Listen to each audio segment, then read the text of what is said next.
Hey there, kids. It's me, Oni the Unicorn. And I'm here to tell you that f***ing your dreams ain't cheap.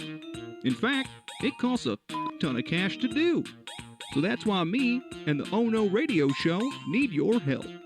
Just go to the website displayed below and hit us up with some cash, yo. $1, $5, fuck, $1 million if you have it to spare. Any amount is appreciated. Well, I gotta go because these dreams ain't gonna fuck themselves. See ya!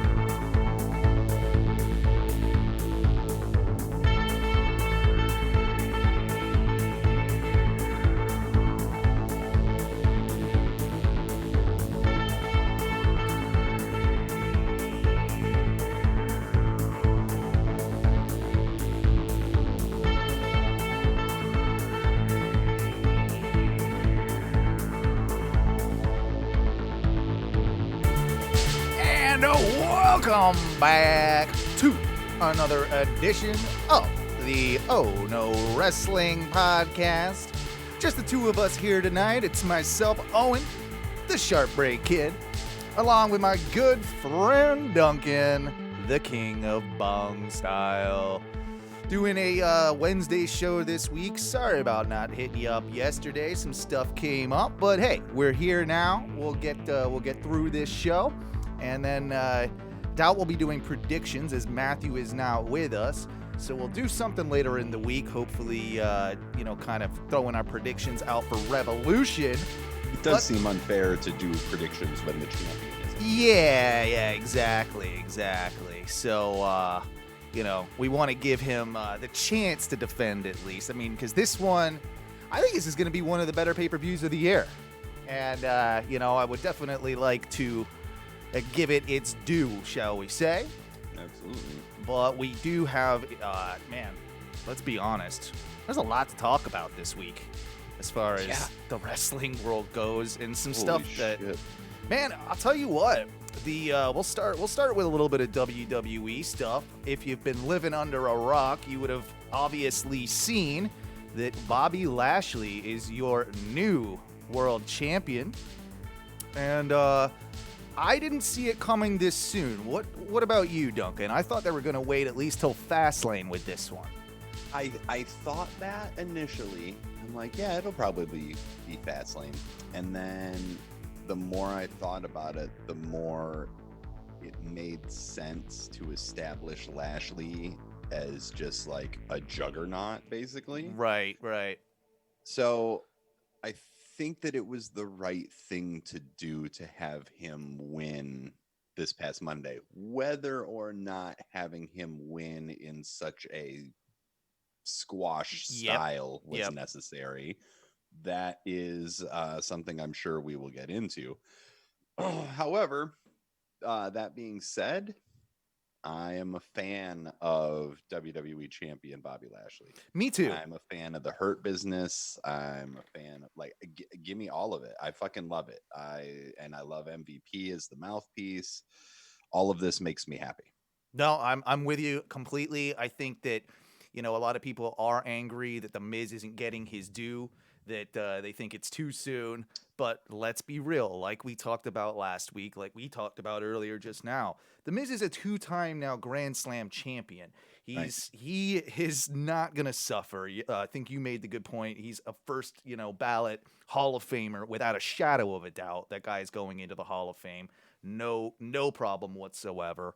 And yeah, I feel like this might not even be The Miz's last run with the title. He's still got a few years in him. Apparently, he didn't even know that he was winning the fucking title when he showed up to the building that day. Well, that does, I think, happen quite a lot.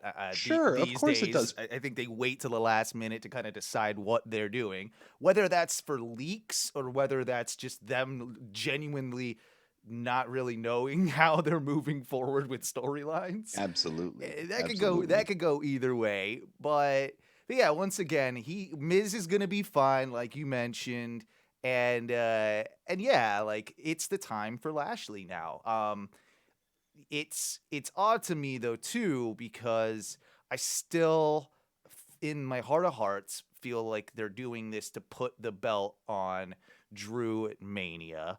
I think that's kind of the obvious assumption at this It point. seems like the obvious assumption. In the chat, we do have a good question from Normal. Oh, Florida. Norm. Hey, Norm. How's it going? Yeah. One, he says that he once held the door open for Razor Ramon at a Chuluota 7-Eleven. Looked like absolute shit, but had the toothpick. Every time I've seen Scott Hall in person, he's had the toothpick. Yep. He had it when me and Matthew met him at All In. But he says, did the wrestling community embrace The Miz? I see him more of a reality star just from the real world and antics. Well, yes and no. I think for a long time, no. Yeah. But within the past, especially the last, when was that huge run that they had him go on? A few years back. Daniel Bryan, yeah, like 4 years ago or something. God, I can't believe it's been that long. But you've seen him really grow into. He's never going to be a wrestling fan's top choice as far as his in-ring work. He's very simple. He's very WWE style, and with that's fine. Sometimes it's okay to be that guy. Sometimes it's more just what the character presents. Miz never works really as a face.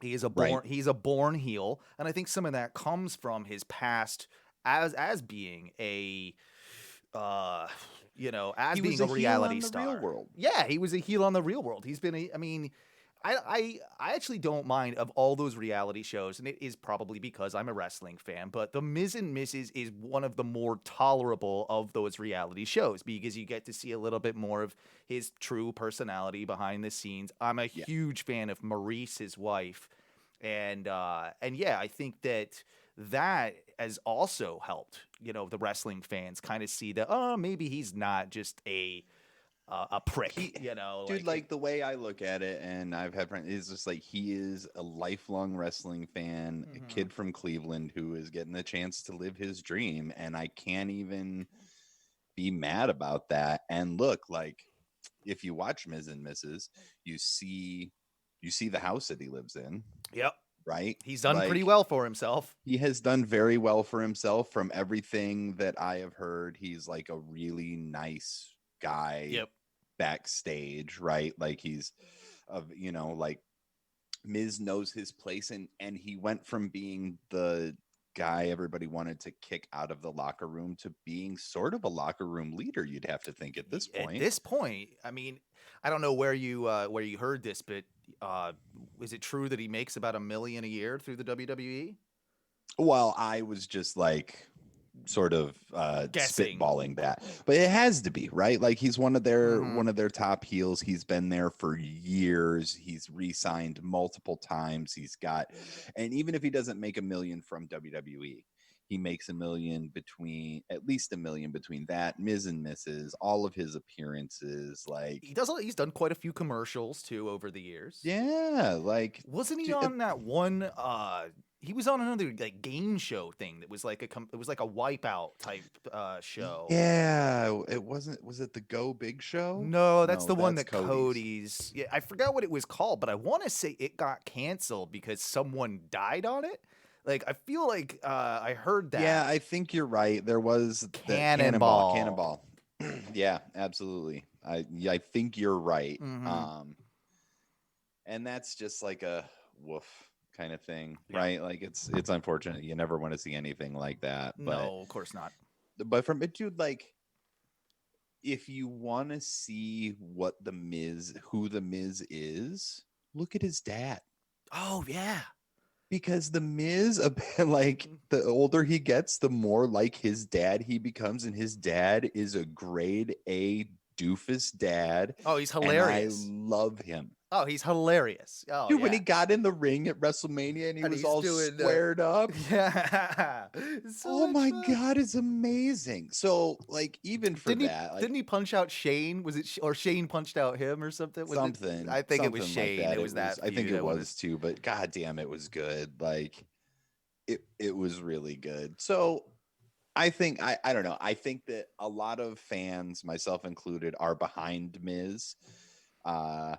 He doesn't need the belt all the No. time. Like you know what? Like coming in and stealing Lashley's thunder and being a chicken shit heel and taking the belt the way he did and then getting absolutely smashed kind of serves the character. Oh, I just thought of something. I just thought of I mean, we keep throwing about this. Oh, it's maybe Drew's time at WrestleMania to have his moment in front of the crowd, like we've said. But what if the Miz actually costs Drew in all of this, Oh, and because that would sort of work. And now you've kind of like set up something. I don't really want that triple threat, but you could do it. yeah. The rumors and innuendo that have been floating around is that Bobby Lashley has kind of teased a Brock triple threat. What have I been saying? Yeah, shut up. I mean, like, legitimately, you could bet. It's just like, well, I think that Hulk Hogan might make an appearance sometime as well. You know? Right. Legends Night. Legends Night, exactly. Just so we know, the day after WrestleMania is Legends Night, aka Raw. So I don't know, man. Like, I can see it going either way. Mm-hmm. But I also don't think a triple threat with Lashley, Brock, and Drew helps anybody in that situation. Could only kind of help Drew. I mean, it would really be the only. It only kind of helps Drew because he would be pinning Lashley. But you've only. Oh, Wipeout. It was Wipeout, not Cannonball. It was Wipeout. Okay. So you were right. Yeah, I guess. They're two very similar shows. Like they're Wipeout, Cannonball, like. Well, dude, and where's my car? It's all the same thing. It is also weird with that one too, because whichever one it is that's on TBS, that's like the competitor. If that one is Cannonball, John Cena is now hosting that, which is bizarre to me because of course the TNT AEW, and it's a Turner product, and like maybe Cena is just that big, of course, that he can get away with that, whereas a lot of other people can't. I think Cena's that big. I think you're probably right. Right. Talking about other things that are big, the Big Show, or Paul White, of course, has now signed with AEW. And this one was breaking news, I think, the day after we did our show. Yes, of course it was. Always happens. Because we were talking about Tony Khan's press conference and him having like big things and blah blah blah. And I was like, you know what? Fucking I'm okay with it. I don't know if we're okay with it just because it's AEW and we're interested to see kind of how they utilize him. Like if it was, say, the Big Show had disappeared for a couple of years from WWE and they made it into this huge return, I think we would all be a bit underwhelmed because we would know how they're probably going to use him. No, the fact that they're maybe putting him on commentary, or he'll have a couple of matches. Like, dude, we'll finally get the Big Show Shaq match. And that's another thing, of course, that we've got Shaq on the show tonight and Paul White on the show tonight. For the first time on Dynamite. So how will that work? Will they could potentially set something up for down the road, at least have that, face off in the middle of the ring. Start planting this, plant the seeds that have already been planted at a WrestleMania before. Mm-hmm. So why don't you fucking just pull the trigger? Because honestly, dude, it'll bring in viewers. People still love Shaq. I'm not gonna lie. I fucking watched Shaq on Hot Ones, and I'm just like, I love this big doofus. Oh, he's like, so much fun, and he's a very like comedic character, man. Like Yes. he's a fun guy, and I like totally a guy that we'd all like to have a beer with or whatever, you know. Like he's Yeah. one of those. Dude, any video I see of Shaq just randomly picking up other people's babies, I'm just like, what the fuck Yeah, world do we live in? It's Yeah. just like, I'm Shaq, it's okay. It's okay. Look at this, I'll pick up this little white baby. It's gonna be fine. Did you see that? Did you see that Big Show, or Paul White now, as he's going to obviously be known under his given name, Yeah. did you see the shirt that got released today? I literally just saw it. It's a pretty terrible looking shirt, but I like the phrase on it. What is The it? no Just more BS. no more BS. Like I do kind of like that. Like yeah, it's it fits. it does fit. Although, like, dude, I get the emails about AEW's merch drops, and some of them I'm just like, that's stupid. But Mhm. I sent you one yesterday, Yes. and it's the creation of Orange. Yeah. It's like the Sistine Chapel where God is touching the finger of Adam, and it's just Orange Cassidy doing the thumbs up. I'm just like, That's great. God damn it. No, that one's another one. It's like, oh, am I gonna have to buy that? Damn it. But yeah, If they send it to Hot Topic and it goes on clearance, like the Eh. white one that I have, then I'll buy it. Exactly. But the match tonight will be interesting with Shaq because, of course, I don't know if you heard this too. They're opening the show with it. Oh, really? Yeah. So it's Shaq with Jade Cargill versus Cody Rhodes and, Red Velvet Sky? Red Oh, Velvet. Red Velvet. Who Red Velvet Sky. Jesus Christ. figure it out, but I can't. we talked either last week or the week before too about how they kind of fixed the women's division in AEW, and one of the things that we missed in this was Jade Cargill. And granted, I don't think she's had a match in AEW yet. I mean, if she has, it's been on Dark, but I think they've been waiting. I think they've been holding out on that for this match in particular. And I think we might. I don't know how good she is. I don't really know much about her. But I will say what I do know about her is holy fuck that physique. Like she is jacked as hell, and that might be somebody that they're looking to start building the division around, or maybe not around, but at least making her a credible threat to, Sheeta or, Baker or whoever. I think we were all a little bit disappointed last week when, Baker didn't, beat Nyla Rose, but hey, that's It just sort of brings least it's me a to twist. the conclusion of like, oh, so they're going to put the belt back on Nyla? I mean, we'll find out right tonight. I think it's Yeah, it's the Nyla and Thunder Rosa. finals. Yeah, it's Nyla Thunder Rosa tonight with the winner going on to face Sheeta. Sheeta at Revolution. Look, I would love to see Thunder Rosa win.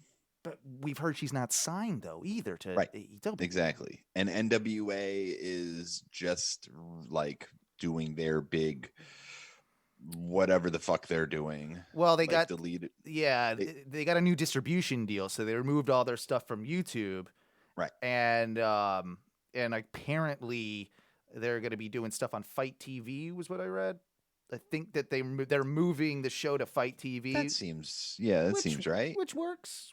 Yeah, it I'm works. fine with that. It totally works. Like I'm not saying that it doesn't work. It's just like, okay. But it just, is it still going to be free on Fight TV? Do you have to pay for it? That's a very good question. I don't know. I mean, their viewership, let's be honest, is going to go down dramatically if we've got to pay for it.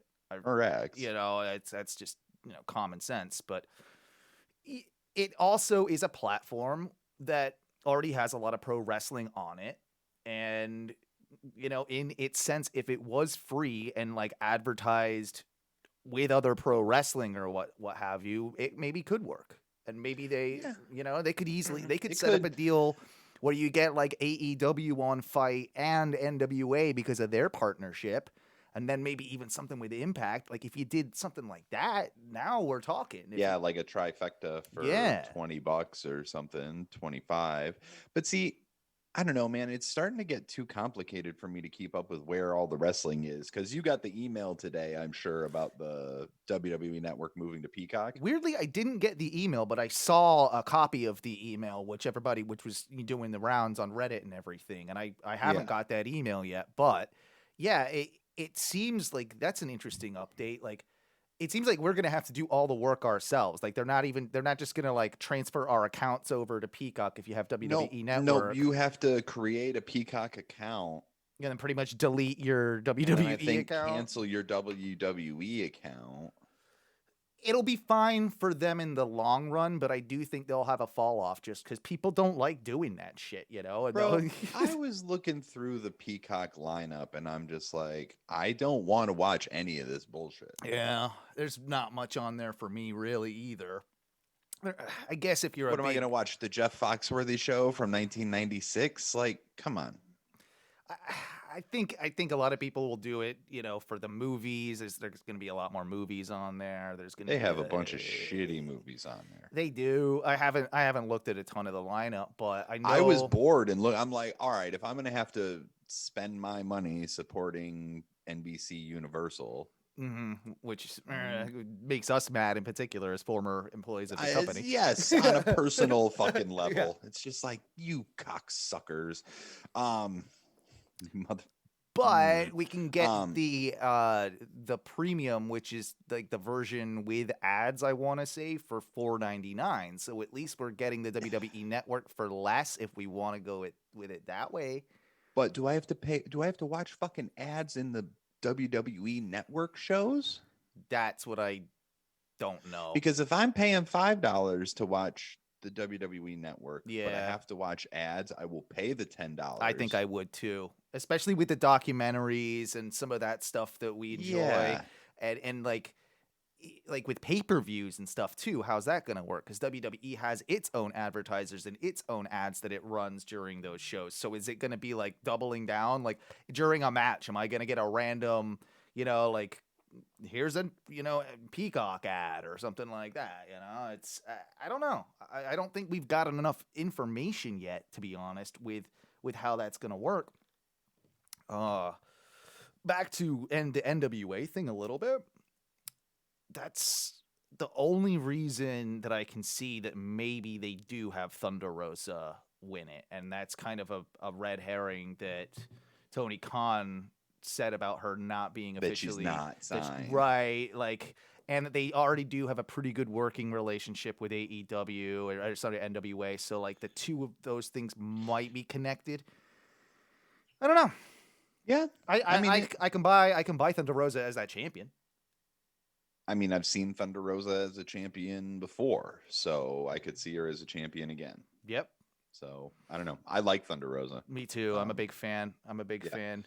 The other NWA news is that Nick Aldis, their champion, has been talking a little bit and released a few quotes about how he lives in Nashville. And a lot of the AEW guys that have been going to the tapings, the Impact tapings in Nashville, have been, you know, coming around and like he's like, yeah, a few of them we like have been coming around my house, like we've had a couple drinks like after the show or whatever, and how some of basically a lot of the Impact guys have said, wow, a lot of these AEW guys are kind of dickheads. Like they're really, yeah, they're and I don't know if that's in relation to maybe that whole like Sammy Guevara controversy that went around like a few weeks back.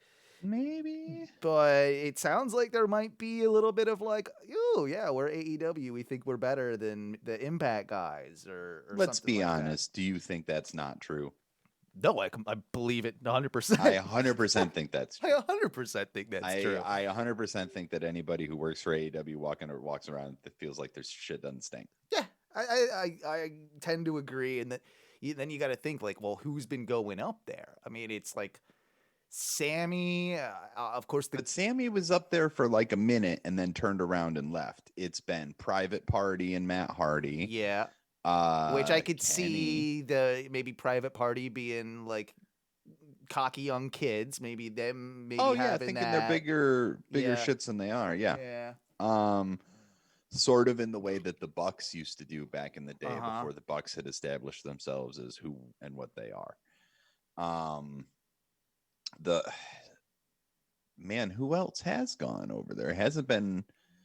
I think Hasn't been many Jericho people. went up, but wasn't on TV. Oh well, I can completely see Jericho being a dick. There's that one too. Yeah.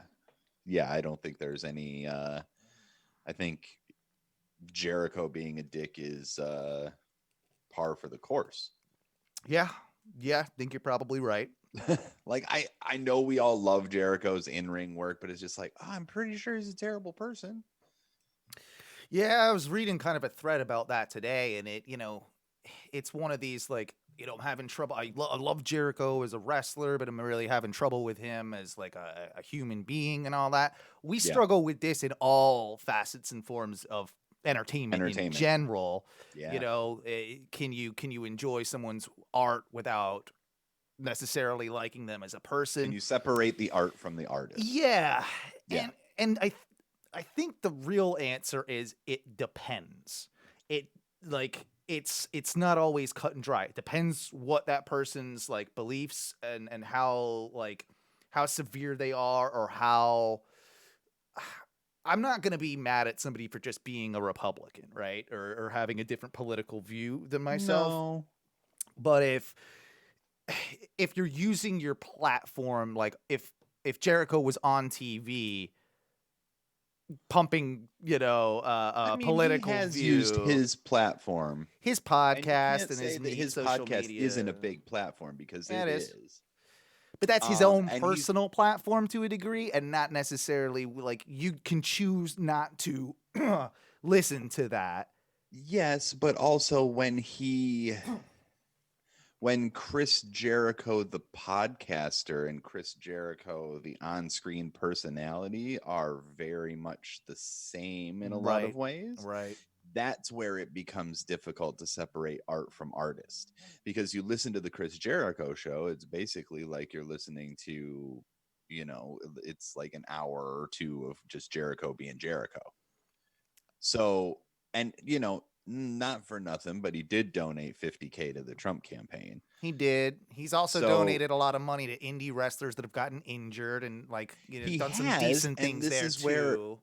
And so it's just like, that's where you have sort of the like, you do a lot of scummy things, but then you do some good things, but do the good things outweigh the scummy things? And are the good things only done to try and outweigh the scummy things? Right. It then becomes like a snowball of trying to figure out shit. And I don't have time for Pepe Sylvia in my life. You know what I mean? No, I'm with you.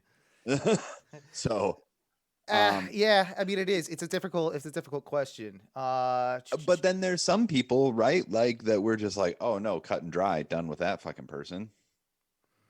Sorry. I'm sorry. I'm just looking at our Facebook chat. I apologize. I don't know who this person who is commenting, but they are saying, Mrs. Champion, would you open up the door for all challengers? Instead, now you're locked into the dominant clash of the bigger dudes.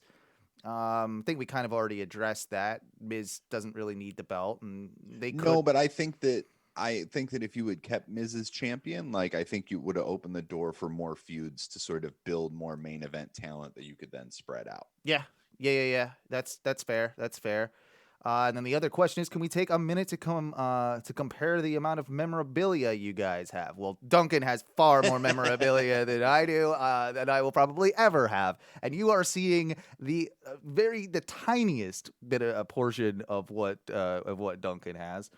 But yeah. Before I had actually just earlier today have switched around the studio, but yes, I am looking at pop vinyls and signed 8x10s, and just like, I have this entire room is wrestling stuff. I've got championship belts and all sorts of stuff. I mean, to be fair, I am also like, how many wrestling tattoos do you have? You've got at least 1, 2, 3, 4, 5, 6, 7, 8, 9, 10, 11. Yeah. 11 wrestling tattoos. So that just tells you right there that what we're dealing with. I've got a belt, a cheap belt that Duncan even gave me. I've got a few wrestling figures, some in the package, some out of the package. I got some posters. I've got, There's a a ton lot of of John shirts Cena and stickers stuff. that I've thrown about in that studio over the years. Mhm. There's a Super Cena behind Owen. Yep, there is. I don't Which know if I you can also see. have Yep, over here the on my Super Cena wall. there. Yeah, it's Yeah, I mean, yeah, it's night we're and day. fans and we know it. And also, I spent 5 months in Mexico, so I got a bunch of masks and Yeah, you the got like fucking belt, 20 so. odd masks when you went to Mexico, didn't you? It was I came back with 40, 40 goddamn masks, and you gave and me then a I few of sent, them. and then I sent some to homies. You and Matthew both got some, so Mhm. But yeah, thanks for asking. yeah, appreciate that. We'll move on a little bit to other kind of big news that revolves slightly around the Impact side of things. And that was that Enzo and Cass appeared on Good Brothers, Doc Gallows, Laritto Pro. Lariato Pro Wrestling. Which kind of, they have been working with a lot of Impact talent, that Lariato Pro. I know that for sure. Yeah, they have an Impact banner ring skirt. Oh, do they? I didn't know Yeah. that. I did not Yeah, know they've that. got an Impact Wrestling ring skirt. So it's almost like a bit. Yeah, I mean, there must be some working deal there, I would assume, between the I two think there is. I think they promotions. might even be like Almost- filming some of it, not like high quality filming, but I think that some of it is. Well, that's a good way for them to use it as almost a developmental for Impact. Sure. You know, why not? So Enzo and Cass going there, yeah. I mean, Well, Cass, first of all, Enzo came back, and like, yeah, Gallows is part owner of Lariato Pro, so obviously, like, he has a lot of pull with mhm. Impact, so it's easy for him to sort of work that now. But like, Enzo, I guess, was advertised to be there. Oh, that I did not know. Yeah, Enzo was advertised to be there, was advertised to be part of the show. And let's not forget, Enzo was also on Talking Shopomania 2. Can't remember. He it was on one Talking or- Shopomania 1 too for a hot second. Was he on one? I can't remember. Yeah, if like it I was think one or he two. came out and he was because he came out and he was just like, Gallows isn't gonna make a dime. He's Yep. gonna lose his ass on this. Yep. And then yes, he was a part of Talking Shop Mania 2. And dude, did you watch the video? I have not seen the video. I've only seen pictures of how fucking swole and like jacked. Like, well, Cass has that weird thing where he looks in great shape but still kind of fat. Like, I don't know how to describe it, but he looked in better shape than he looked. He's a big boy, right? Like he's definitely a big boy, and he has had his struggles, right? And okay, so like I saw some other people talk about this, and his tweet was, after a long journey filled with an enormous amount of self-reflection, I now start my journey towards redemption. Thank you at the Big LG for the opportunity, and thank you to everyone continuing to believe in me. Hashtag straight out of step 12. And they did not know what straight out of step 12 was. Yeah. Which is like, you dumb Brits, you don't know what the fuck you're talking about. Yeah, Gotcha. yeah. So straight out of step 12 is he's admitting that he has been working the Alcoholics Anonymous 12-step substance abuse 12-step program. 12-step program, yeah. And he has finished his step 12, and now he is ready to move forward. And honestly, man, if he got himself clean and he's been working the program and he like, dude, good he for looks him. good. Yeah, good for him. I'm willing to give what he needs. I'm willing to give him another chance. Yeah, I don't need to see Enzo anymore. Nah. Like, I'm done with Enzo. Now I say that as like we didn't pop super hard for that stupid ass entrance. We did fucking time, and we did, and you can't teach that. And it's still, I'm just like, God damn it, I don't want to love it. I still kind of love it. Oh yeah, I would still pop, honestly. And I know there was some pretty nasty allegations made against Enzo in the past too, but those all seem to have been dropped. So it's There's a lot, like, dude, and that's a whole nother thing, right? Like all the allegations, some of them stick, some of them don't. Some of them people just seem to forget about. Some of them yeah. people like it's like, dude, it's very weird how selective wrestling fans have become when it comes to like, you know, Who they're willing to forgive, who they're willing to not. yeah, yeah. I Yeah. mean, Yeah. I mean, speaking of which, we've got two big stories that kind of involve that. One of them being that as of last week, I think, again, the day after we did our show, there was a lot of talk of Marty Skrull being spotted at a New at Japan the Pro Wrestling Strong New taping. Japan Strong, yep, in California. Well, you just sent me this right before the show, so I haven't time to read the whole article, but I saw the headline, and it teaches me enough to, or it gives me enough to know kind of what's going on. Hit me with the long and the short. So basically, what you got is New Japan Pro Wrestling severs ties with Marty Skrull following appearance at Strong tapings. So that lasted long, Yes. and I'm guessing that's just probably because of the backlash that it got on the internet. And maybe, they thought it was a good idea and decided that maybe it wasn't a good idea. Dude, I guess. Per sources, Marty Skrull will not be appearing on New Japan Pro Wrestling Strong or any other New Japan programs for the foreseeable future. That's from the Super J Cast on Right. Twitter. Right. And it's like, wow. So the last time he wrestled was February of 2020. Wow. Yeah. Wow. So it's been over a year. Wow. Yeah.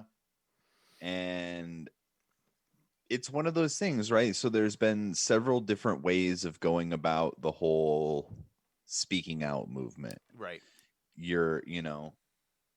Marty did a statement, went away. I don't know that it worked the way that he wanted it to work. Joey Ryan tried to stay relevant and then went away. We'll get to it's just that like, in just a second. oh, I know we will, but it's just like, man, that guy was a fucking complete and total scumbag about it. It's just like, nope, I didn't do anything wrong. And to show you how not anything wrong I did, I am gonna sue the women who fucking brought charges against me. It's like, you're a fucking dirtbag. I think there were 7 women that have sued him, and that he countersued. Yes. 3 of those countersuits have already been dropped. So, right, like one of the charges against him, one of the lawsuits against him was dropped. Right. So it's just like, it's a little bit here and there, but it's just like, who knew that the dick flip guy was going to turn out to be such a scumbag? And I should have known because I loved it so much. I'm like, nothing I love this much can ever survive. Can stay. No, I'm not allowed to love things like that because the pure joy of watching another man.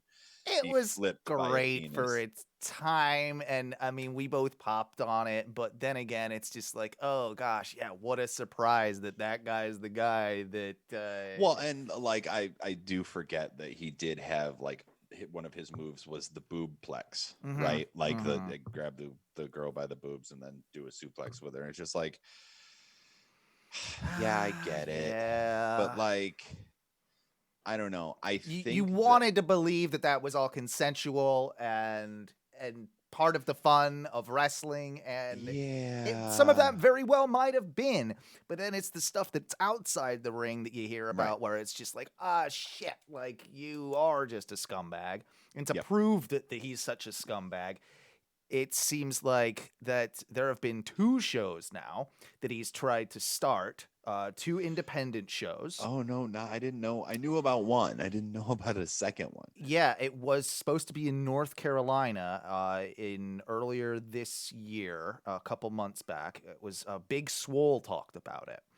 And this is what I think kind of got the whole ball rolling with this particular one getting canceled. This next one was going to be in March, which was still under the banner of, they found out later down the road that it was basically under the banner of bar wrestling. Bar wrestling, yeah, I did read that. And they AEW were reportedly gonna have some talent on the show or had agreed to be on the show. Dude, it was a pretty good like list of people that they had too. Let me see if I can find it. But you're gonna do a show for a women's charity after all these like allegations, and then it turned out that there wasn't much connection to any real charity. That he would like it, that it all was kind of just a very vague, like, oh, it's gonna be for women or what have you, and Yeah. like, come on, guy, like, It's like how and or why the hell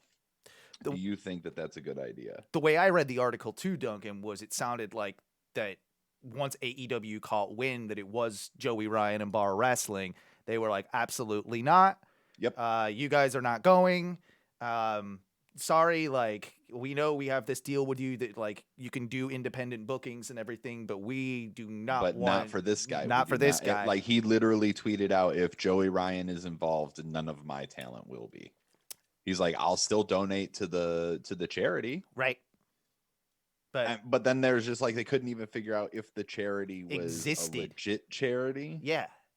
Yeah, that was okay. So we're on the same page. We must have read the same stuff, dude. Like, some of the people that they had there, like Brian Cage, Carlito, Rhino. Oh wow, Carlito was gonna do it, huh? Yeah, Gangrel, Too Cold Scorpio, fucking Eric Harper. That's just like the half of the thing that I can see. Wow. So, and Fight TV was going to be airing it, and yeah. And the quote was, "We apologize for riling everyone up. It is clear that we're in over our heads. We'll say that everybody booked was fully aware of all details, including going through AEW's third-party booking system for talent. Rather than put talent in a tough situation, we've canceled the show." And basically, you found out it was me, Joey Ryan. Yes. That's who, like, last week uploaded a video of every boobplex he's ever done to his like YouTube page. It's just like, bro, that's gonna help you. You're not really doing yourself any favors here, man. No. Oh, switch gears a little bit, because one of the questions. Talk about something that isn't depressing. Right. More depressing. Well, no. A question from Deuce on our Facebook group. Deuce. That sort of relates to what we were, what we were talking about earlier. Do you think we will have any big surprises for Revolution? Maybe Big Cass and Enzo show up. How would you feel about them joining AEW, and what do you think their future moves are? I don't see them in AEW. I don't really see them in AEW either. I can see them in Impact. Yep. Because, like, well, remember a couple of years ago at the Madison Square Garden Ring of Honor New Japan show. That's right. They, like, Ring of Honor tried to pull a fast one and have them show up and, like, be in the like cause a ruckus in the crowd, and then they hopped the barrier and everything, right? Yeah, so there was all of that hubbub, and which turned out to just be a work at the end of the day. But it was presented as a shoot, I think. Yeah, because they didn't tell any of the boys about it. Right. It's fine if you don't tell any of us as the audience, but if you're not telling us. Yeah, don't tell us. It's better that way. Tell your talent. But tell your talent that this is happening. Otherwise, that's a bad Dude, idea. Like, what some of those guys, like, what if Tama Tonga would have just came over there and just, like, channeled his dad and fucking, like, bit the dude's nose off or something? It could have happened. I mean, I'm not saying I wouldn't have loved to see that, but I mean, I'm really looking forward to the Bullet Club versus Bullet Club feud that's inevitably gonna happen. But yes. And I do think that'll happen. And we should talk a little bit actually about New Japan, because they've done some interesting things lately. New Japan, it seems like they've united, right? The belts that Kota Ibushi has. They're unifying the two big titles. The Intercontinental and the heavyweight, right? It's the IWGP Heavyweight Championship and the IWGP Intercontinental Championship. Okay. Yep. All right. Good. Yep. So one's the black belt, one's the white belt. The white belt is the one that Omega had for a while, and then Naito had for a while, and he just like destroyed the shit out of it. Both of them such pretty belts, by the way. Oh yeah, they're beautiful belts. I'm really excited to see what their unified title will look like. Yeah, why do you think this is happening? That is a very valid question. Because I don't watch enough New Japan to understand the point of it. Were these the same two belts that Evil had Yes. not too long ago? Okay. So they've been there, yeah, like a year something ago. There was somehow they ended up having a match for both belts, and so now every time it's been like the match has been for both belts.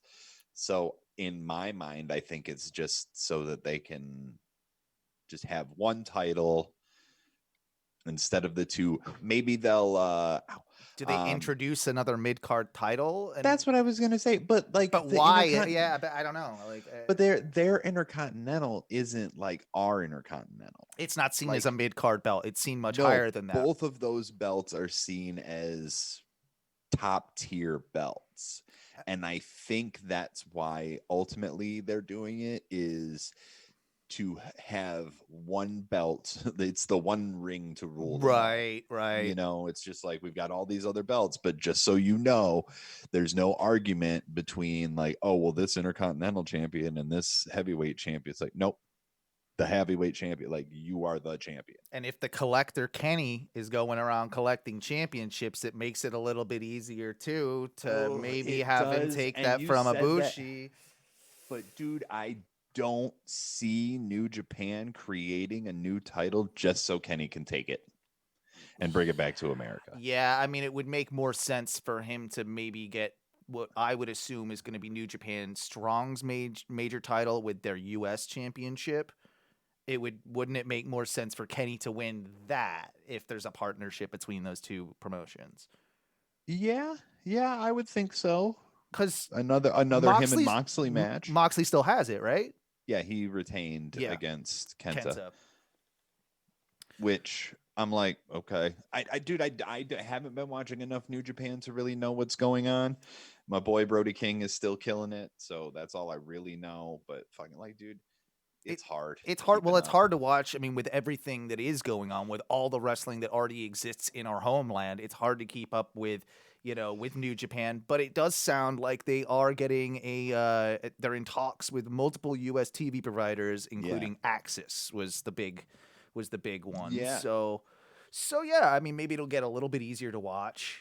I know they've got their like Roku channel right now that's airing some of the older New Japan like Strong stuff, I want to say. So they're making. I think they're putting Strong up on their YouTube, maybe. I don't know. I'd have to look into that. It might be just on their own app, or it might be. Or it's. I mean, I'm sure it's on their own app, but that could be a place like Axis would seem like a place where that would fit. I used to fucking get it on Access when I lived in Colorado. Yeah, we just don't really get it. Most cable providers don't have it down here. Right. It was a miracle that I had it for some reason. I was just like, oh, okay. So yeah, I mean, it's good to see that New Japan's making moves, and I think that I would like to see. I think we all want to see that kind of crossover between New Japan, AEW. I want to see crossover between everything. Like, yeah. At this point, why not? The doors have been kicked wide open, so yeah, it makes a ton of sense. Makes a ton of sense to go that route. We'll switch to a little bit more of, I think, AEW stuff. Well, actually, no. Before we do that, let's talk a little bit of NXT, because there's some big news coming out with NXT. Rumors and innuendo. Yeah, and I don't mind it. It's, to me, the big news was, of course, that it's not news. It is a rumor, but it sounds like NXT might indeed be moving to Wednesday nights. Yep. And it's going to be better for everyone. It's going to be better for both companies.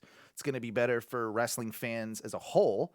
Yes. Kind of feel a little bit bad for Impact because their show is on Tuesdays, so it might affect their ratings, I would assume, more than it would anybody else's. Well, apparently they just had their lowest rated show ever Impact or NXT? Impact. Yesterday. Impact. That's a shame. It's a shame. It's maybe some of that buzz wearing off from the AEW stuff. If you don't have the AEW or New Japan wrestlers showing up to do stuff, I'm not like, dude, Yeah. okay.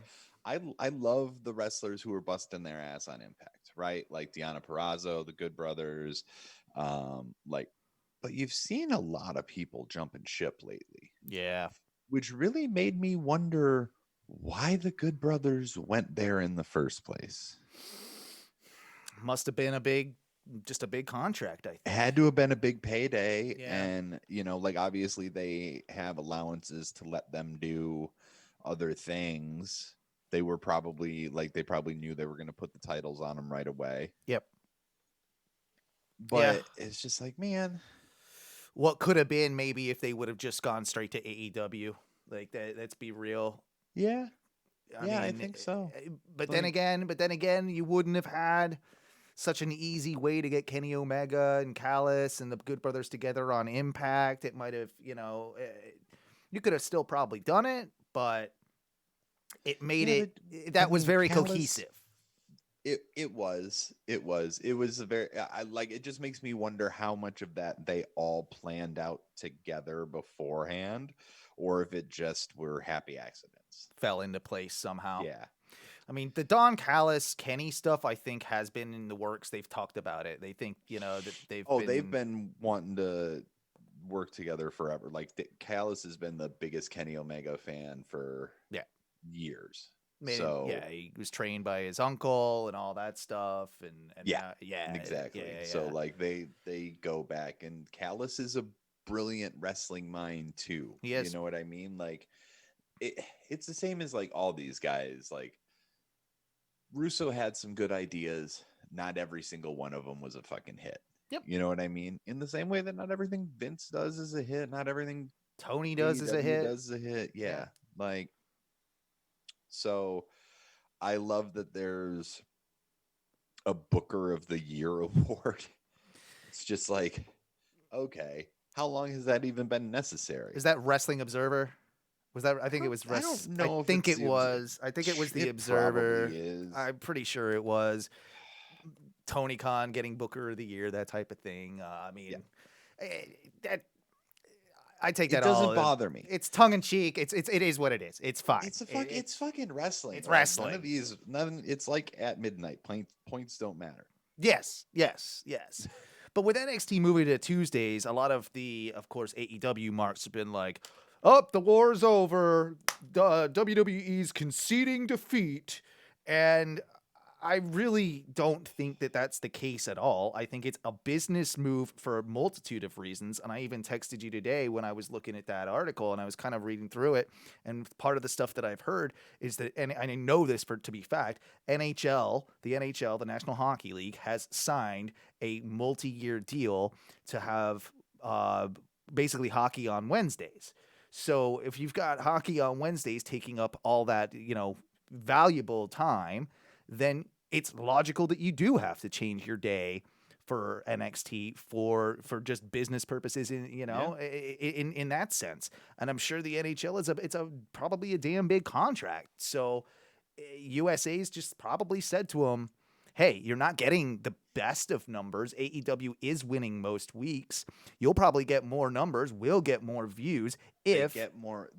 And it's been proven that is the way it works, right? Like, because anytime that one of them has had to move to a non-opposing night, there's been a few occasions of that. You're right, and both of them have done better numbers on those nights, absolutely, than they do when they're head to head. Like, there's not enough people watching TV the way that they were in the late 90s, early 2000s in the Monday Night Wars for you to even try and compare it. Just fucking worry about putting out a good product that your fans will get. That, like, dude, I can get a friend of mine into wrestling. I already know, like, every friend of mine, just know if you're a friend of mine, I probably have a lane that I can get you into wrestling if you give me the opportunity. Yeah. I got a person, I got a match, I got a storyline, I got something that'll fucking get you. Yep. And next thing you know, you're just like, oh, fuck you. I just bought $30 worth of WWE shit on clearance. And exactly. I'm like, That's what happens. There you go. That's what happens. Welcome. But at that same token, like, we don't watch, like, they counter, book each other's shows. Like, they counter produce, like Yes. this whole thing is like, it used to be that once upon a time with the Monday Night Wars, on commercial breaks you could flip over to one or the other and there would be something on, and it was easier to just be like last channel previous or whatever, right? Right. You like bounce back and forth. Now it seems like it's almost deliberate as to like they've studied how they sort of like how long their first match is going to be or how long this segment's going to be. They've they have studied it their all- segments so that Yeah. when AEW goes to break, you flip over and NXT is also on its commercial break. So it makes it very, very difficult to flip back and forth. Like, no one's really doing picture in picture anymore, apart from JR. Except for WWE. Oh, well, yeah, but I mean, you can't have, that whole thing working. So it's like, I don't know. Really, it's going to be better for NXT in the long run. It might take a bit of a hit, but it's going to be better for both promotions.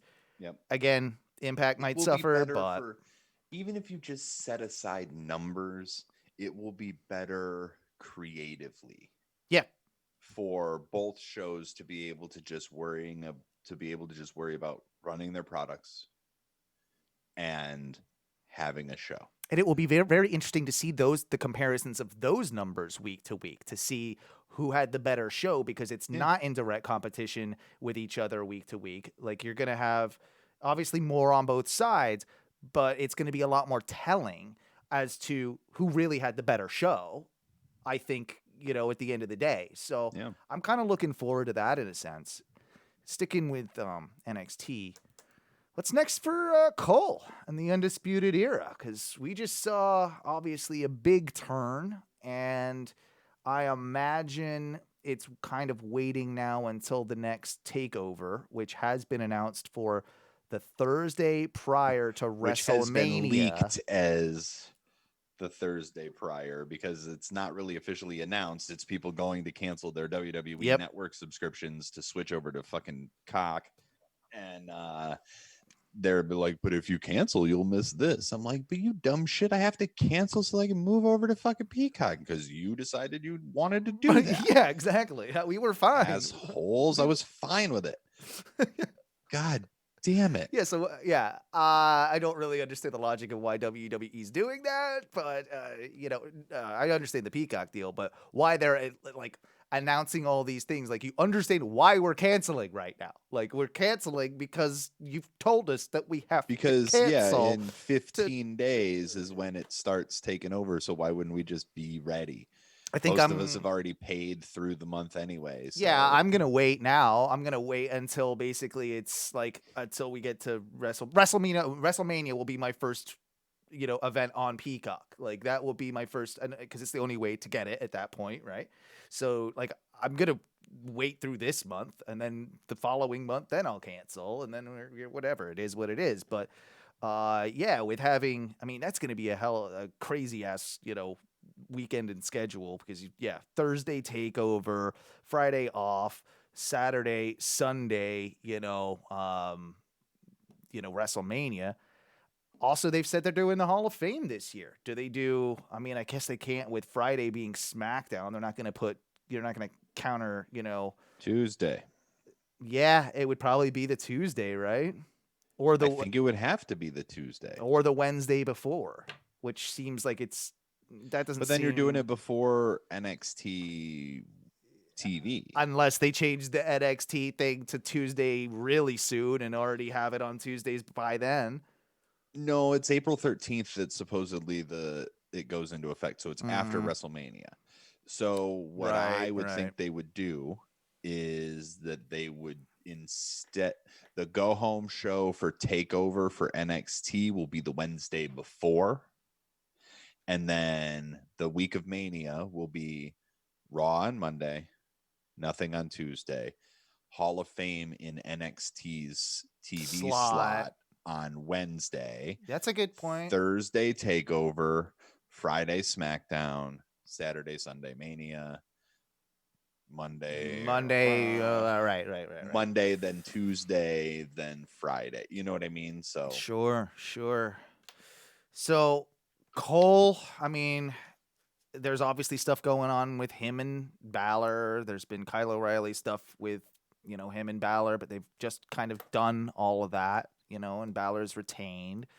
So do they put Cole in the program with Balor? Do they just have Kyle O'Reilly versus Cole, which is sort of probably what I'm thinking I think they do goes Kyle versus Cole. at that takeover? Yeah. That would make the most sense. Then who do you throw at Balor?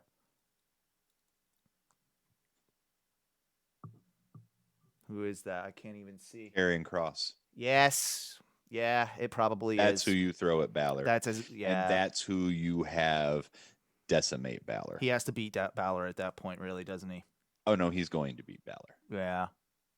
But those are two matches I'm down for. Yeah, absolutely. So if that's the way they're going with Takeover, that's already something it's exciting, and I kind of like. I mean, I'm sad to see the Undisputed Era go, but I'm glad they didn't just move them all up to the main roster and waste them. Like, I'd rather it be this way around and keep them on NXT, all of them, for a little bit before moving any single one of them up. Yeah, I think so. I mean, I think they're all very strong on the NXT brand, and I don't know that you need to move them to the main roster to just have them get lost in the shuffle with the hundreds of other wrestlers that are already there. And there's so many good programs that are already built in because of how long they've been in NXT. Not only can they feud with each other multiple times in multiple ways, but they can also feud with all of these other people that they've feuded with is a stable, but now you can have one-on-one matches. Well, even Cole Balor, after he drops the title, you don't need that to be a title match. They've Absolutely. that's something they could easily do down the road. It just begs the question of, like, does Balor stay in NXT? Does Cole stay in NXT? Right. Maybe after the end of that feud, they bring one of them up or something. Dude, maybe they don't even put the belt back on Kross. Because Kross could just go back up to he could go main roster. He doesn't need the title necessarily again, as long as he keeps murking motherfuckers like he did to Santos Escobar. Yeah. No, this is all a very good point. I know we both are a huge fan of Cameron Grimes. Fucking goddamn, do I love Cameron Grimes. He's another one that I could actually see working on the main roster.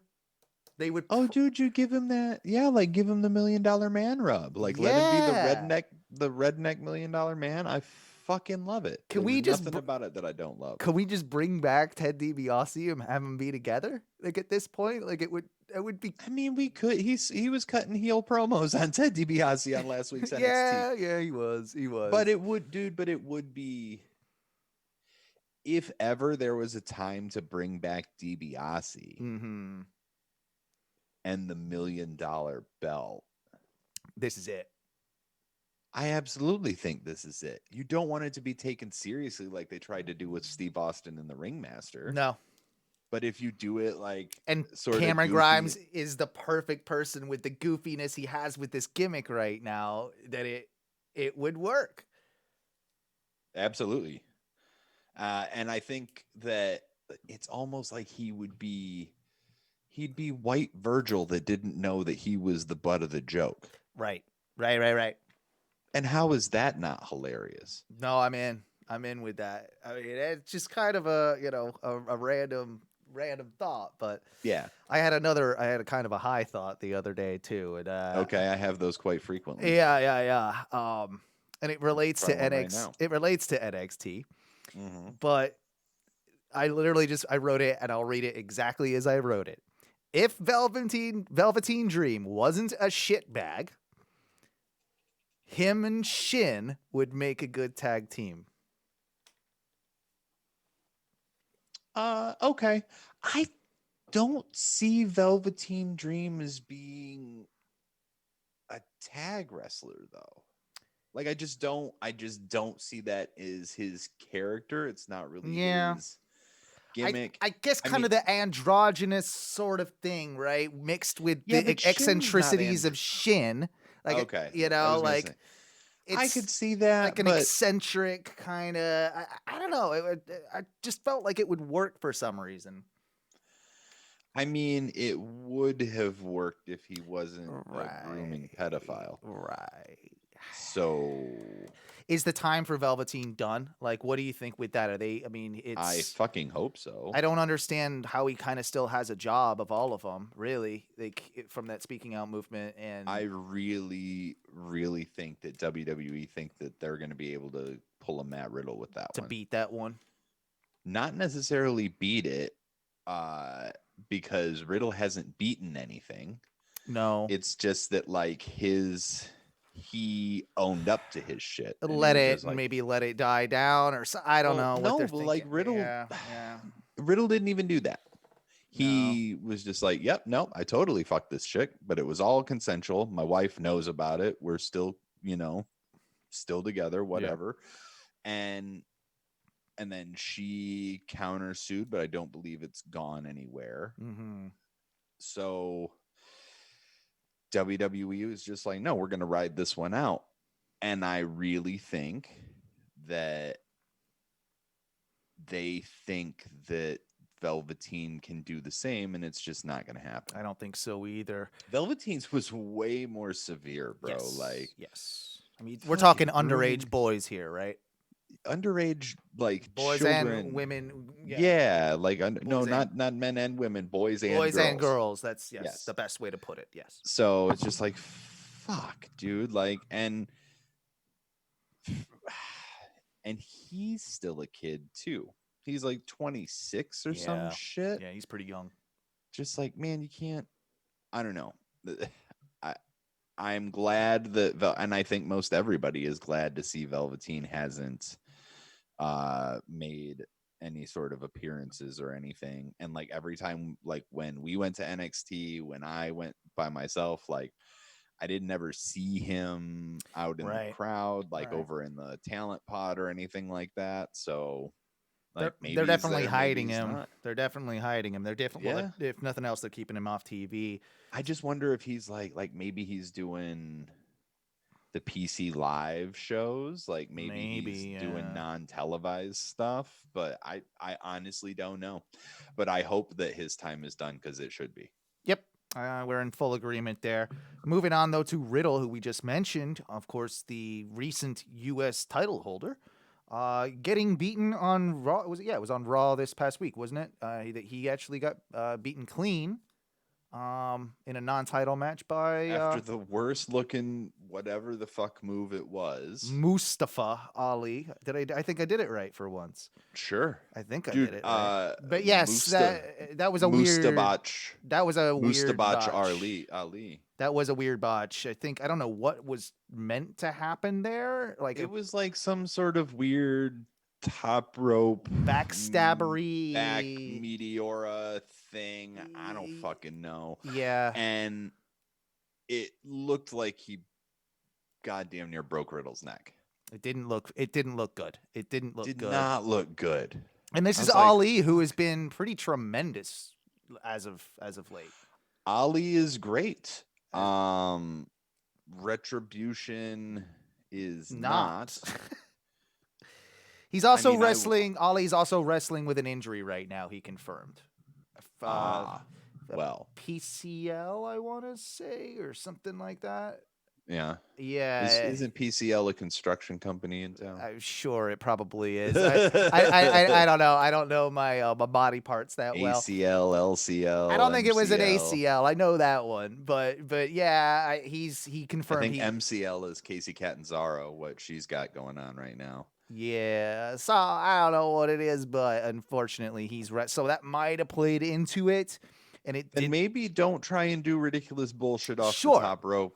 Yeah, maybe that. Maybe I'm just throwing that one out there. See if it sticks. That could be a cool feud, though. Riddle and Ali. Riddle and Ali, or Riddle and Retribution? Yeah, that is the question, isn't it? I don't need Riddle and Retribution. Riddle and Ollie without Retribution, I'm fine with, but yeah, dude. And okay, while we're on the topic of Retribution, can we either go more in on it or break them up? Just make them a comedy act. I keep saying it. Just do it. I know, and I do agree with it, especially with the way that fucking T-Bar and Slapjack, like, dude, the Twitter game is so strong on that. It's just like, why don't you let them talk? Play into that. Into that. Have the rest of Retribution turn on and fire Ali. Yeah. Which saves him a little bit because he's so much, got so much potential. Really, like he does. He really does. He really, really does.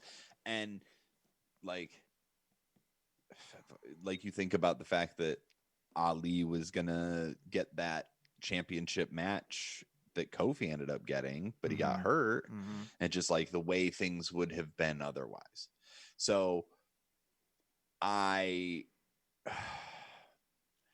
want to see Ali succeed, but I think that if you take him out of Retribution, and that would by default turn him face, I think that you could probably get more out of him. Don't make him the generic baby face that he was. Right. You know what I mean? Like, don't do that again. But I think that there's a way to do it if you do it right. And then there's a way to make Retribution feel like something instead of pancake face. Yeah, and instead of just jobbers every week, like if you're going to be jobbers, have them be comedic jobbers. But even when they win matches, they're still jobbers. Yeah, which is tough to do. I don't even know how you pull that with booking, but it's... I don't either. It's very impressive when you really think about it. I mean, if that is the actual goal, then they're succeeding. They're doing a really fucking good job, but I don't think that is the goal, which means they're doing a terrible job. I 100% agree. God damn it. We mentioned Nakamura, or I did a little bit ago as well.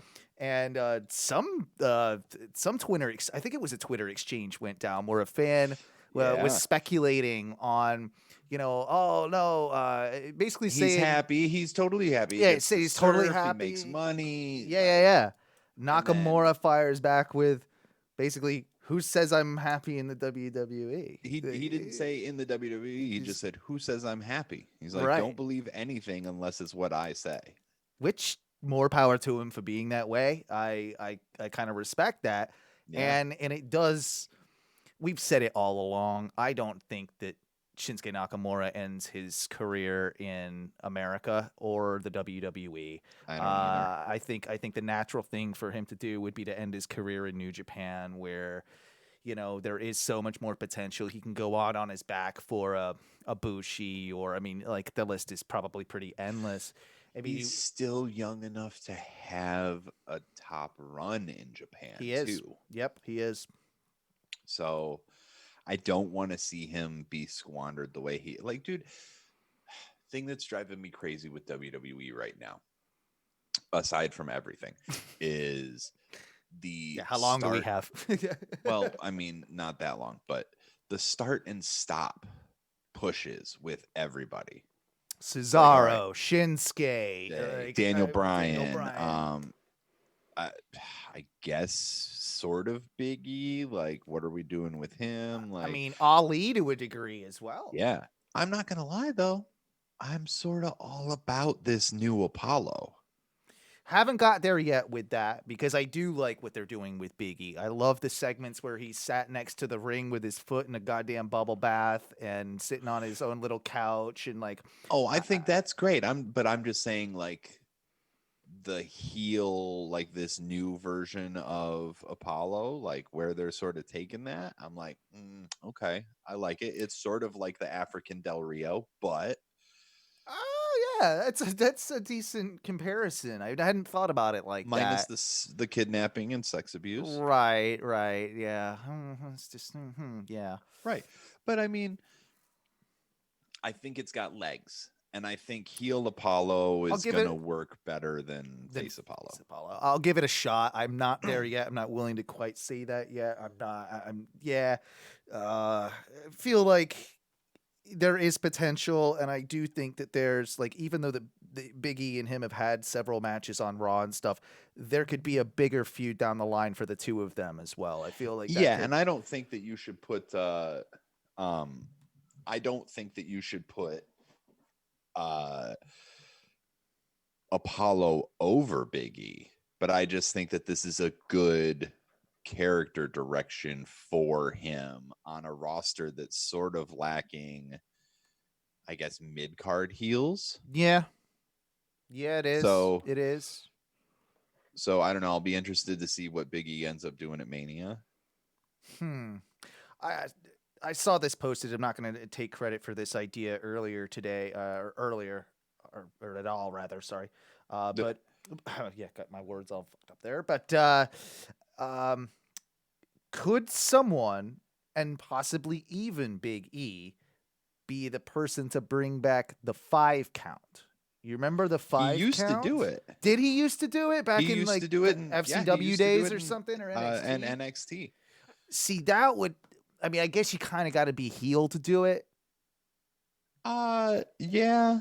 It's definitely more of a heel move. Oh, dude, I mean, like, nobody's more heel than King Kong Bundy. Right. But even if it's not Big E, I feel like someone could adopt that quite nicely. Yeah. Strowman? Dude, but how do you do it? Strowman might be the wrong example just because of how they've handled Strowman, but Honestly, it's like Big E used to do it. It's kind of hard to bring it back on the main roster as long as Big E's around, because then it definitely feels like that's total gimmick infringement, right? Which is gimmick infringement on gimmick infringement, so it's sort of, I don't know, too negative. I don't know. Do two negatives make a positive? yeah. In wrestling, So- maybe not. I don't know. I mean, I guess it depends on who you want to have do it. Yeah. Like, and that's the thing is, I can't.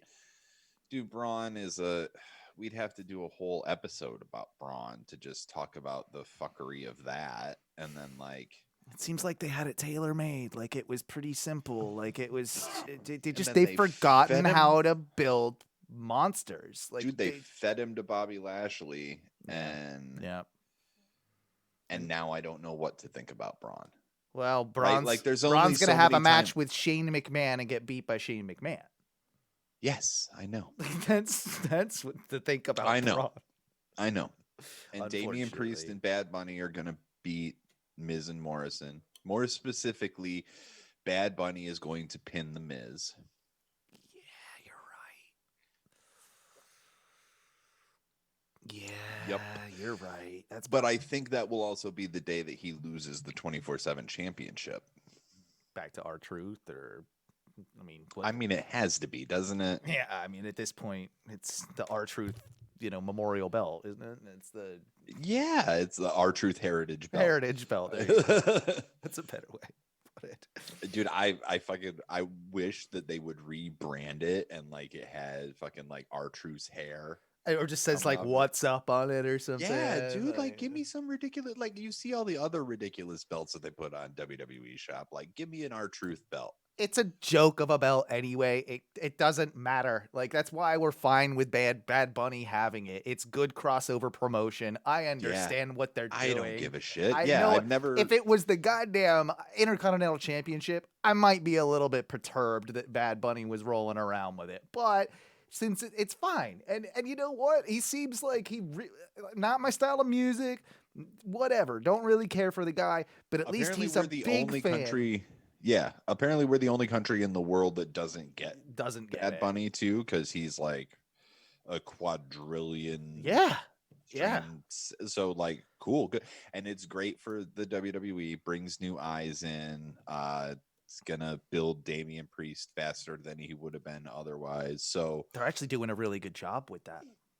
I can't believe it, but it seems like they're actually doing a really good job with Damian Priest. I got sent a meme earlier from a friend of ours, And it was literally I gotta find it because it was so good. It was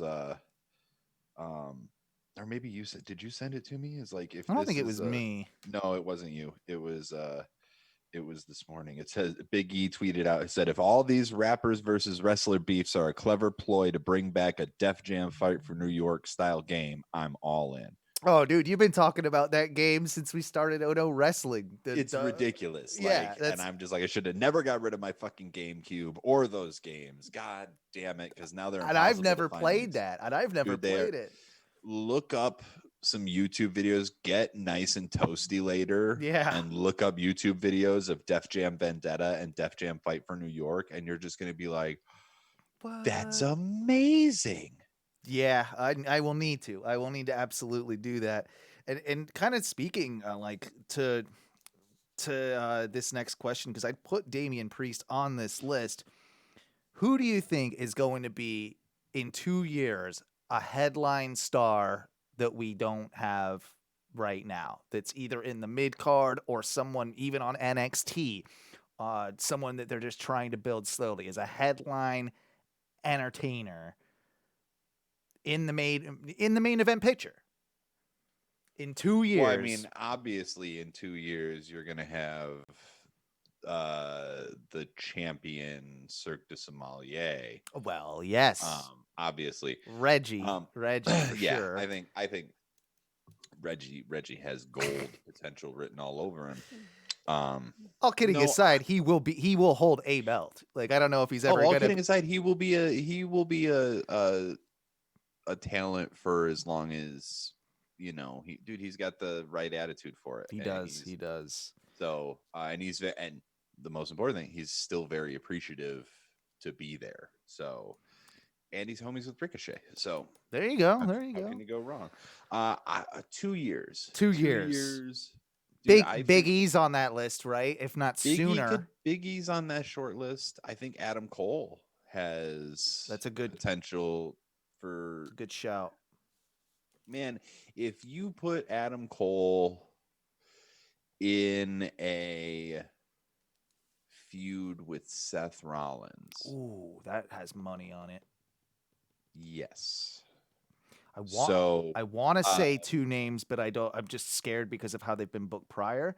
But Aliester Black and Ricochet. Like I think that's the possibility in 2 years. But it's dude, I really hope that Aliester Black is a thing in 2 years.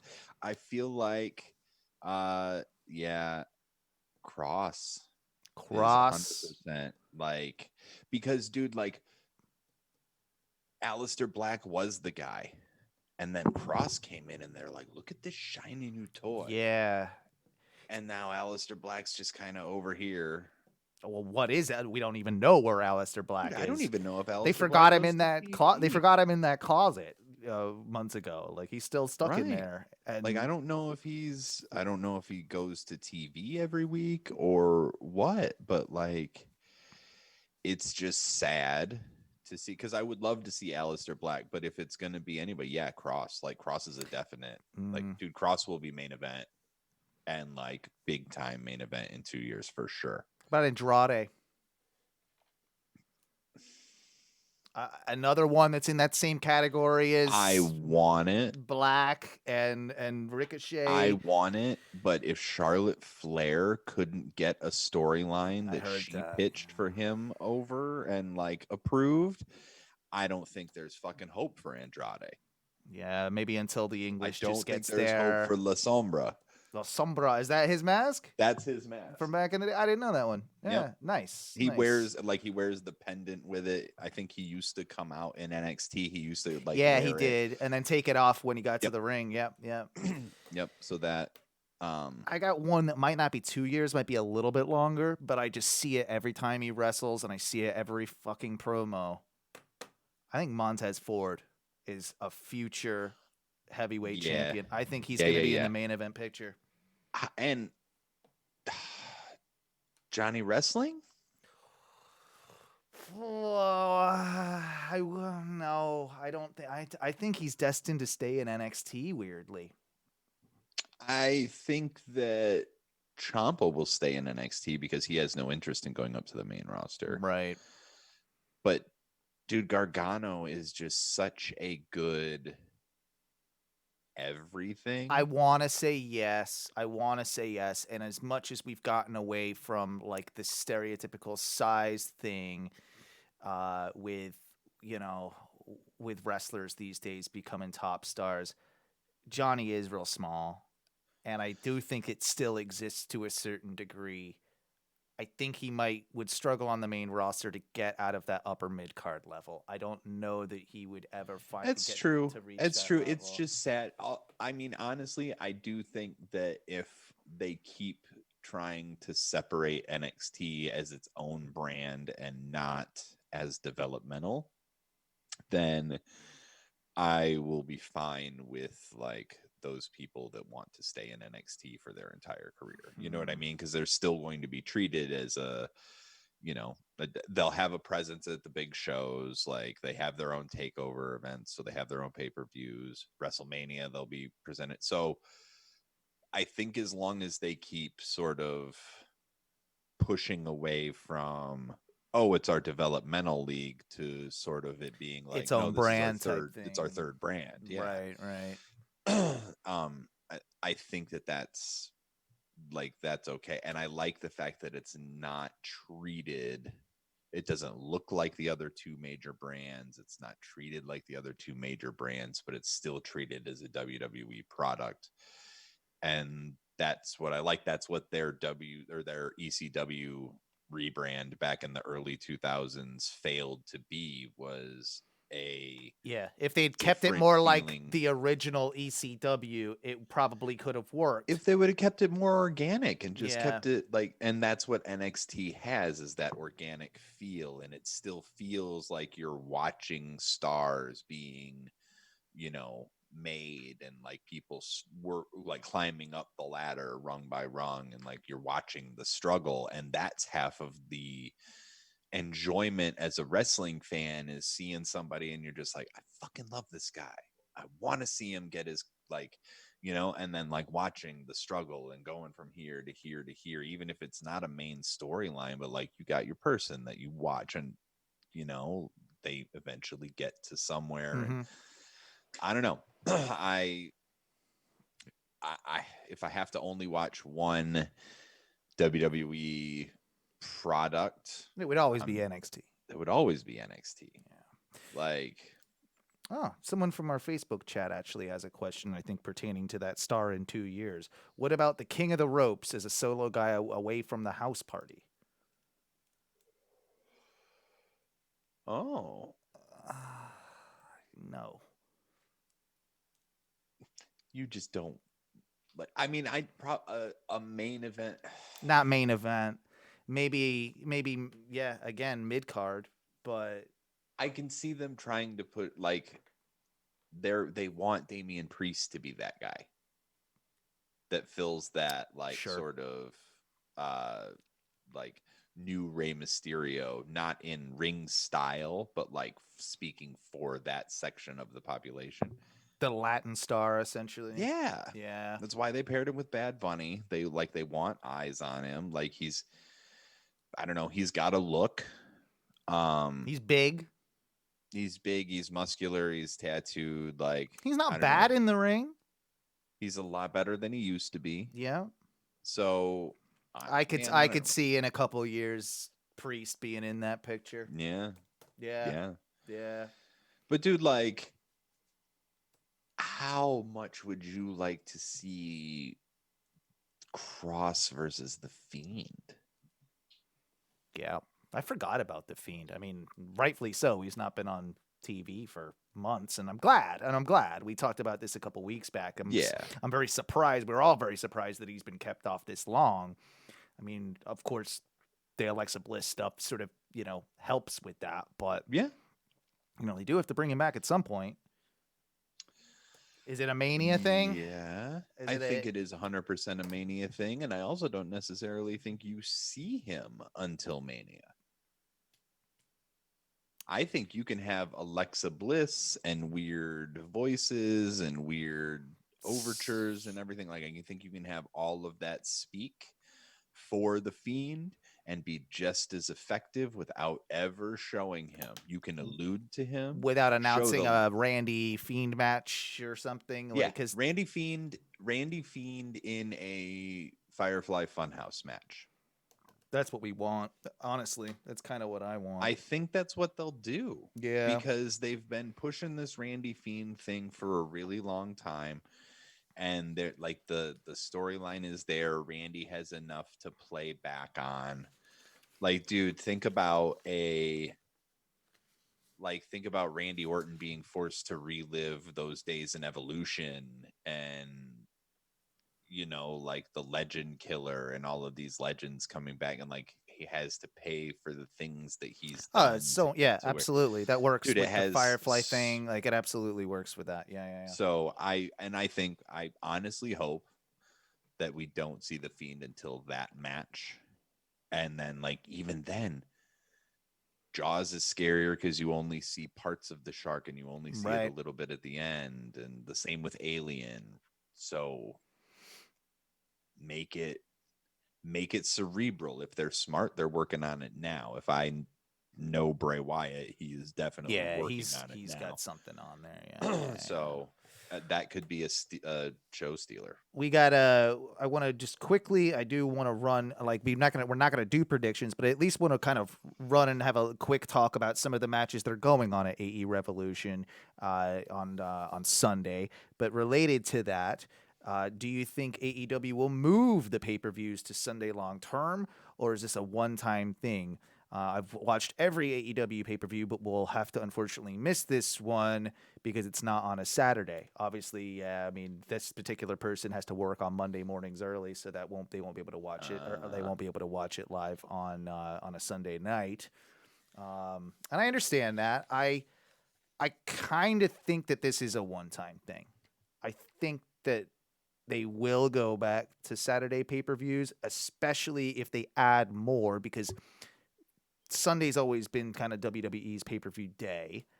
And if there's ever that crossover where they want to run a show on the same weekend, AEW is going to be the one to change days before WWE does. Oh, absolutely. But I mean, WCW used to always run on Sundays too. True. So I mean, I think that they can kind of go either way. I wonder if they're doing it to test if they get better numbers on a Sunday, which does make sense. People are more apt to go out on a Saturday night than they are a Sunday night. So if you've got them still at home, you might be able to get a better number and a better rating out of them. Yeah. Right. That's sort of my thinking with it. No, because otherwise I don't know that there was a big reason for this revolution, right? Like, was there something going on? Otherwise, this was the one that they were going to originally do in Miami. Yeah, but like they're still at Daly's place and they still have the deal with it. So, and it's not like football's going on. So. Yeah, it seems like they probably could have done it on either day. Yeah, I don't know. That is a very good question, and I do not know the answer to it. But I kind of like having the pay-per-view on Saturdays personally. I like that it switches it up every once in a while, and I don't know. I'm usually not doing anything on a Saturday night anyway. Exactly. Well, actually, no, I take that back. I play Dungeons and Dragons on Saturday nights, so that. So yeah, depending on the time and everything. We'll quickly go through the matches, and again, we're not going to go into predictions because hopefully we'll be able to do a quick show later on in the week, where we just kind of run through all our predictions, but. We've got. We'll ask you this: what match of all of them right now do you think opens the show? I mean, we've obviously got the Casino Tag Team Battle Royal. That they typically like to put those on the pre-show, don't they? Or well, they have a Battle Royal and a ladder match, so we could see either that going. I had written down in my notes just for this one, because there is still a TBA with the ladder match. Do they put Paul White in there? Oh, God, please don't. I know, but it's like... Ugh. No, that's to WCW. Yeah. That's way too WCW. I hope it's bad I enough. hope Like not. we have Sting and Darby Allin in a street fight against Team Taz. Like that's enough. Yeah, but that one, if done cinematically, they might be able to pull off something If cool done there. cinematically. Yeah. I don't know how to feel about that one. Apart from, of course, Omega Moxley in the exploding barbed wire death match for the AEW World Championship. I'm so excited to watch John Moxley lose that match. He will lose that match. 100%. He will lose like that I match. don't know how anybody could honestly think that yeah, Moxley's going to win that match. No, exactly. And I'm right there with you. I mean, and it will be, I'm sure it will be a very entertaining match. Yes. But apart the from Good Brothers will show up. Oh yeah, there's going to be some The only fuckery. thing I can think of, that could get Moxley to win that match is if Tama Tonga and Tongaloa show up. That would be huge. And dude, if Fale showed up, like if he could get around the Japan, the travel and stuff. Yeah, but if Bullet Club actually showed up and cost Kenny the match. There's been an interesting thing that a couple people have picked up on too with Moxley's promos as of lately, and it's basically, in response to what Kenny has said that, we're going to have such an extreme stipulation because I know you won't quit. I know you won't retire. I know you won't stop coming after me, basically. So there's been a thought process that possibly we might not see Moxley on AEW television for a while, and that we might have him just kind of doing some stuff with New Japan Strong, and that this could be not an exodus from AEW with Moxley, but maybe take a little bit of a breather after a loss to makes Kenny. The heart grow fond. Exactly, and Kenny sort of gets to have that bragging rights of like, look who you don't see anymore on your TV because of me. Until he eventually comes back and whoops the shit out of Kenny. Yeah, I love that. I think that works. I think that works. And maybe he comes back with a Kota Ibushi or something to, to. Oh yeah, and also like Mox is gonna have a kid soon, so taking a little bit of time away might not. Yeah. I totally I don't know why I forget that Renee's pregnant until like I go on Instagram and then it's just like, oh, Renee's pregnant. What else do you think? Like, what's match of the night without, at the moment? Is it Bucks in the Inner Circle? I mean, No, it's 100% not Bucks in the Inner Circle. That match is going to be shit. Paige and Hardy doesn't feel like is the match of the night. I mean, no. Omega Moxley is probably the match of the night. What's the sleeper? I think the sleeper is. I think that honestly, the Casino Tag Team Royale could be really good because it's like it's elimination, but unlike most eliminations, if one member of the tag team goes out, the other member stays in. Yeah, it seems like that's the way the AEW's been doing their tag team battle royals. They did it the same way last time. I liked it as well. And also that Face of the Revolution ladder match has potential. It does. I think that might end up stealing the show.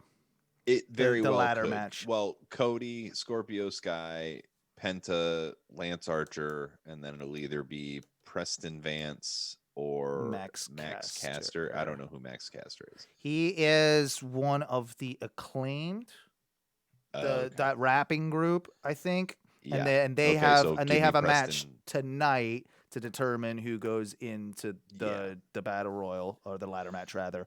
And then of course Paul White is the TBA. I mean, like that's clearly what's going to happen. Stop that. But anytime you put a TBA on a match, like especially like a ladder match like this, for me, it's always fun, right? Like when you get to kind of just wonder who's gonna be there and how that's. Well, yeah, I mean that's how it was for like when Brian Cage came out at that battle royal, and I was just like, holy shit, he is still a huge. Look at that big boy. He is. I mean, I don't know how much shit he's on, but god damn, all of it. He's on all. Yeah, he's on as much as Gallows is, I think. Probably. Oh, you think you want to wrap things up there, man? I think. Yeah, it seems like a good time. It's been time. Yeah. Oh, briefly. Been a good show. Briefly, just while we're on the topic of Revolution, you sent me a. Revolution. Damn it! I forgot to pull that. I need to still I've do been that. letting it slide until the end of the show. Thank you. But have you ever seen a wrestling show in a movie theater? I have not. I sent you this story. But yes, didn't I? like yeah. I know that back in the day, like back when closed circuit was a thing, that they used to like show pay-per-views in movie theaters and sporting arenas, and you'd like pay 10 or however much money, and like you'd watch it on a big screen. And no, I never have, and I'm very interested to see that AEW has partnered with Cinemark. I don't know that we have any Cinemarks around. I don't think we do. I think we only have Regal and AMC. Yeah. I don't think that anywhere near us would be able to catch this, but it's an interesting concept, and I saw a thread about it. After I'm a lying asshole. Oh, we do have them? Oh, yeah. So there's one at fucking City Walk. That's a Cinemark now? It's a Universal Cinemark. Yep. Thought that was an AMC. And then at the Artigan, or what is it called? Deezerland now, Desertland, whatever the fuck. But yeah, there's a Cinemark there. So like I could walk to. Are they airing it? Do you know if it's like every Cinemark or if it's just select ones? So interesting though. Find out. Interesting. I'm not sure it's the watching experience for me. But I was reading a thread about it of people that have been to them in the past, and they're like, it's a little bit strange because you get like a mixture of the atmospheres. You don't get a ton of like the cheering, but you do get people kind of like talking like during the show rather than like in a movie theater setting where, it's where movie theater rules of shut quiet, up. Right. Yeah. So it's a little bit more interactive. And I feel like under the right circumstances, that could probably be entertaining to, like watch it in a different capacity. So if I can imagine that it might be something beneficial for movie theaters with people not going to as many. I would to the think movies. so. So it might be something that in the future I'd be willing to test the waters with. But yeah, I might be as well. It's a very interesting scenario to me. Yeah. It's like pay $20 instead of $40 and, right. Go from there.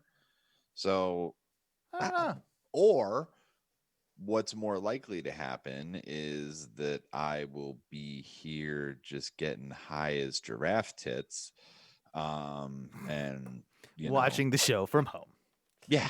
Which is way better anyway, because also then I don't have to wear a mask in my house. Exactly. And like we live in fucking Florida. I don't necessarily want to be in, like, I go indoors for specific things, and I try not to linger in there for any longer than possible. And 3+ hours of sitting in a movie theater, not exactly stoked on it. Not for me. Not for me. Not yet. Not yet. Anyway. No, sitting in an outdoor, like an amphitheater, cool. Fine. Yeah. Performance center, I was fine with that because I know that they have really good fucking ventilation in there and good protocols as to everybody's being checked. All of us before. had to be tested when we went in. Yeah, so it's the same reason I'm not comfortable going to WrestleMania this year and all that. Like, no thanks. Like, yes, it's an outdoor venue. I'm not comfortable around that many people, especially. Yeah, I'm not really either, but. If your boys, I know. If Reggie, I know. If Reggie's on the show, I'm gonna be there. I will 100% be there. There is no chance that I won't go show support to my boy. So I feel you. I understand it both ways. Yeah, exactly. You know how it is. Like, yeah. Guys, we're out of here for the evening. We hope that it's been a fun show for you, as it has been for us.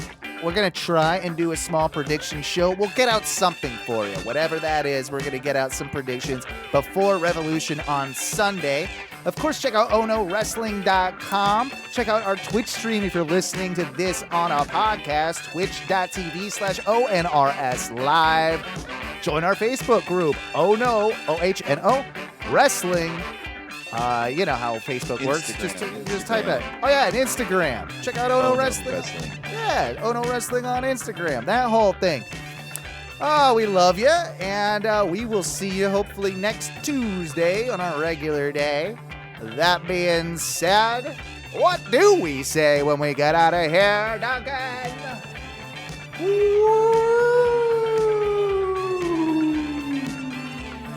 That was a spooky move. Revolution.